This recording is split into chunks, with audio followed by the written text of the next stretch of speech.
80 के दशक के सीरियल रामायण की पॉपुलैरिटी में कोई कमी नहीं आई है। आज के समय में जब तकनीक इतनी विकसित हो चुकी है, तब भी रामानंद सागर के रामायण का मुकाबला कोई नहीं कर सका है। उस जमाने में ना तो इतने अत्याधुनिक कैमरे होते थे और ना ही VFX। इसके बावजूद सीरियल से जुड़े सभी लोगों की मेहनत का ही नतीजा रहा कि उन्होंने हर सीन को जीवंत बना दिया। रामायण की कुछ ऐसी ही तस्वीरें दिखाते हैं जो पर्दे के पीछे से ली गई हैं। यानी कि आज के वीडियो में हम आपको दिखाएंगे कि रामायण की शूटिंग किस तरीके से हुई। तो चलिए समय को ना गवाते हुए शुरू करते हैं आज के इंटरेस्टिंग वीडियो को।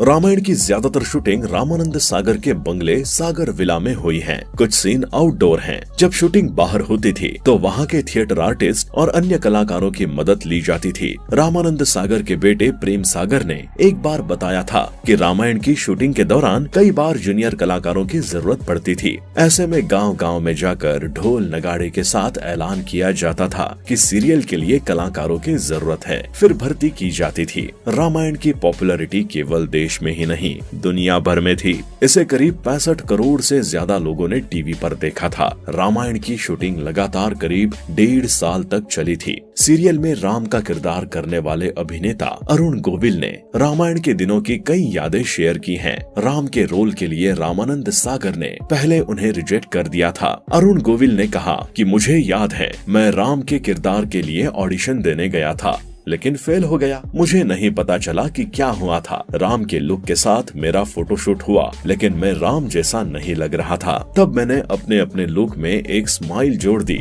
और ये काम कर गया। सीता यानी दीपिका चिखलिया से रामानंद सागर ने कहा था, सीता ऐसी लगनी चाहिए कि स्क्रीन पर आए तो इंट्रोड्यूस ना करना पड़े, दर्शकों को ये बताना ना पड़े कि 2-3 लड़कियां चल रही हैं, तो उसमें सीता कौन है। इस तरह 4-5 स्क्रीन टेस्ट के बाद मेरा सिलेक्शन हुआ। कई राउंड के बाद दीपिका चुनी गई। इससे पहले माता सीता के लिए जूही चावला को अप्रोच किया गया था, लेकिन उन्होंने इस रोल को करने से मना कर दिया था। जब रामायण शुरू हुआ था तो किसी को भी ये उम्मीद नहीं थी कि रामायण इतना लोकप्रिय साबित होगा, और जब दूरदर्शन पर इसका पुनः प्रसारण हुआ तो फिर इसने नए रिकॉर्ड कायम किए। जब भी हम रामायण देखते हैं तो इसमें महल, वन, नदी, दरबार, इन सब को देखकर ऐसा लगता है कि असल में भी सब कुछ ऐसा ही रहा होगा। रामानंद सागर ने इस तरह रामायण के दृश्यों को इतनी खूबसूरती से फिल्माया है कि हमें ये बिल्कुल भी एहसास नहीं होता है कि दरअसल जहां रामायण की शूटिंग हुई थी वो केवल एक सेट था जो रामायण के लिए तैयार किया गया था।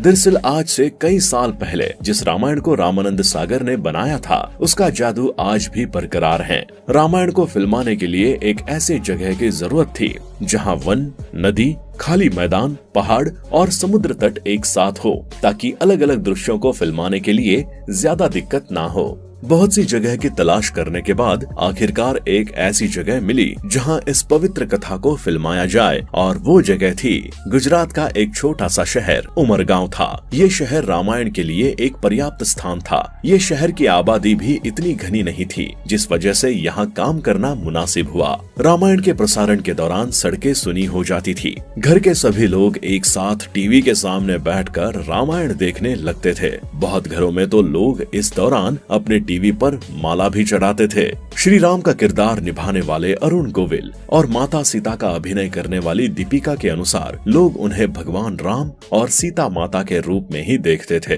और जब भी वो किसी सार्वजनिक कार्यक्रम में जाते थे तो लोग उनके पैर भी छूने लगते थे। इतना ही नहीं, देश के कई हिस्सों में शाम के 7 बजे के बाद ऐसा लगता था कि सरकार ने कर्फ्यू का ऐलान कर दिया हो। लोग अपने घरों और पड़ोसियों के घरों में घुसे मिलते थे। रामायण ने जितनी ज्यादा प्रसिद्धि हासिल की, उतनी प्रसिद्धि और किसी धार्मिक शो को शायद ही नहीं मिली होगी। लेकिन बहुत कम लोग इस बात को जानते हैं कि रामायण को सूचना और प्रसारण मंत्रालय से कई बार रिजेक्ट किया गया था। इसके चक्कर में रामानंद सागर ने कितनी बार सरकारी दफ्तरों के चक्कर लगाए थे, तब जाकर रामायण को प्रसारित करने की इजाजत मिली थी। रामायण के प्रसारण के दौरान सड़कें सुनी हो जाती थी। घर के सभी लोग टीवी के सामने एक साथ रामायण देखते थे। कई घरों में तो लोग इस दौरान दौरान अपने टीवी पर माला भी चढ़ाते थे। श्री राम का विवरण दर्पण वाले अरुण गोविल और माता सीता का अभिनय करने वाली दीपिका के अनुसार लोग उन्हें भगवान राम और सीता माता के रूप में देखते थे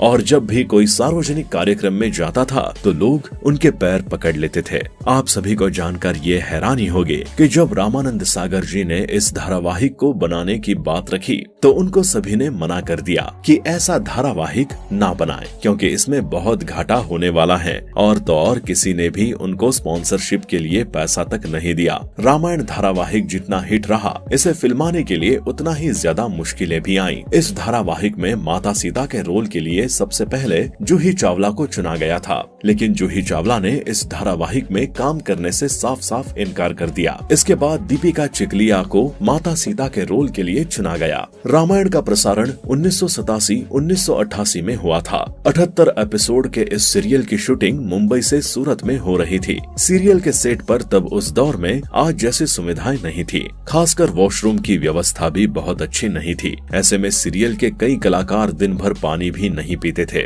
सीरियल में लक्ष्मण का किरदार निभाने वाले सुनील लहरी कहते हैं, कई सीन की शूटिंग गाँव में होती थी। ऐसे में हम में से बहुत से लोग पानी नहीं पीते थे, क्योंकि पानी पीते तो वॉशरूम जाना पड़ता। रामानंद सागर सीरियल को लेकर बहुत संजीदा थे। वो हर सीन में परफेक्शन चाहते थे। सीता का किरदार निभाने वाली दीपिका चिखलिया बताती हैं, पहला एपिसोड 1 घंटे का था और उसे बनाने में करीब 15 दिन का समय लगा। मैं महीने में 27 दिनों तक शूटिंग लोकेशन पर ही रहती थी। वहाँ मेकअप स्टूडियो होता था तो हम यहीं रहते थे और कोई भी मुंबई नहीं लौटता था। रामायण में स्पेशल इफेक्ट के लिए कुछ जगह मैकेनिकल तो कुछ जगह टेक्निकल तरीकों का इस्तेमाल हुआ था। दोस्तों, मैकेनिकल वो है जिसमें टेक्नोलॉजी का इस्तेमाल किए बिना इफेक्ट्स दिखाए जाएं और टेक्निकल वो जिसमें क्रोमा की जैसे इफेक्ट्स का इस्तेमाल कर इफेक्ट्स दिखाए जाएं। मैकेनिकल और टेक्निकल में क्या अंतर है ये आपको वीडियो में समझ आ जाएगा। दोस्तों, टेक्निकल इफेक्ट से शुरू करें तो इसमें क्रोमा की का इस्तेमाल होता है। क्रोमा की इफेक्ट में आजकल ग्रीन स्क्रीन का इस्तेमाल होता है, जो कि आजकल आम बात है। जैसे जैसे टेक्नोलॉजी आगे बढ़ी, सबके लिए क्रोमा की आसान हो गया। ग्रीन स्क्रीन इफेक्ट अब कोई भी इस्तेमाल कर लेता है, किंतु जिस समय रामायण और महाभारत की शूटिंग होती थी उस समय टेक्नोलॉजी इतनी एडवांस नहीं थी और महंगी भी बहुत थी। उस समय बीटा कैम मशीन का इस्तेमाल होता था जो एक सिलेक्टेड कलर को वीडियो से हटा देता था। उस समय ग्रीन कलर का इस्तेमाल न करके ब्लू कलर का इस्तेमाल होता था, लेकिन उसमें बड़ा खर्चा और ऊपर से बड़ा टीम वर्क। धारावाहिक में चमत्कारों को दिखाने के लिए कंप्यूटर में वीडियो एडिटिंग का सहारा लिया गया। हालांकि उस समय ये सब तरीके ज्यादा कुछ एडवांस नहीं थे, इसलिए कलाकारों को भी काफी मेहनत करनी पड़ती थी। इस धारावाहिक को फिल्माने के लिए बहुत से लोगों की जरूरत पड़ी। आज तो कलाकारों को बहुत सारे ऑडिशन देने पड़ते हैं, लेकिन इस धारावाहिक में काम करने के लिए गाँव में ढोल बजाकर लोगों से रिक्वेस्ट की गई थी। किसी ने भी सोचा नहीं था कि ये धारावाहिक भारत में इस कदर पॉपुलर हो जाएगी कि लोग आज तक याद रखेंगे।